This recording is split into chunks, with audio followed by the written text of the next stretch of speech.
Food and వండర్స్కి స్వాగతం అండి. ఇప్పుడు ఇరాన్లో యుద్ధం జరుగుతుంది కదండి, మనకి గ్యాస్ చాలా ప్రాబ్లంగా ఉంది.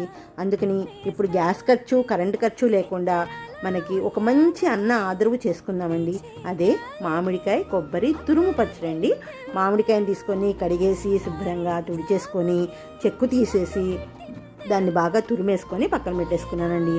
కొబ్బరి చెప్పును కూడా తురిమేసుకొని పక్కన పెట్టేసుకొని ఇప్పుడు మామిడికాయ తురుము కొబ్బరి కలిపి ఒక బౌల్లో వేసేసుకొని దాంట్లో పసుపు, మెంతిపిండి, ఉప్పు, కారం రుచికి సరిపడా చూసుకొని వేసుకోవాలండి. ఇది వేసుకొని అప్పుడు నేనైతే 2 స్పూన్లు ఉప్పు, 4-5 స్పూన్లు కారము వేసానండి.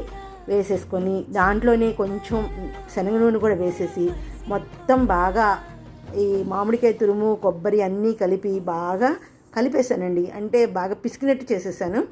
చేసి అంటే ఉప్పు అన్నీ పడతాయి కదా దానికి, అందుకని బాగా కలిపేసి ఒక అరగంట సేపు పక్కన పెట్టేసి మూత పెట్టేశానండి. పెట్టేసి ఇప్పుడు స్టవ్ మీద బాండి పెట్టేసుకొని నూనె వేసేసుకొని శనగ నూనె వేసానండి. శనగ నూనెలో తిరగమాత గింజలు, ఎండుమిరపకాయ, మెంతి పిండి 1/2 స్పూన్ వేసాను.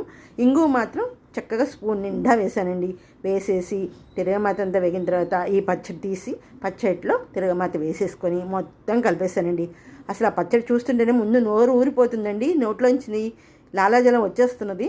ఇప్పుడు వేడివేడి అన్నంలో ఆ పచ్చడి వేసుకొని నెయ్యి వేసుకొని తింటే ఉందండి, అసలు చెప్పలేమన్నమాట, అంత బాగుంది. మీరు కూడా ఒకసారి చేసుకొని ట్రై చేయండి, తినండి. ఎలా ఉందో మాకు కామెంట్ రూపంలో చెప్పండి. మా ఛానల్ని సబ్స్క్రైబ్ చేసుకోండి, షేర్ చేయండి, లైక్ చేయండి. మరిన్ని వీడియోలతో మీ ముందుకు వస్తామండి.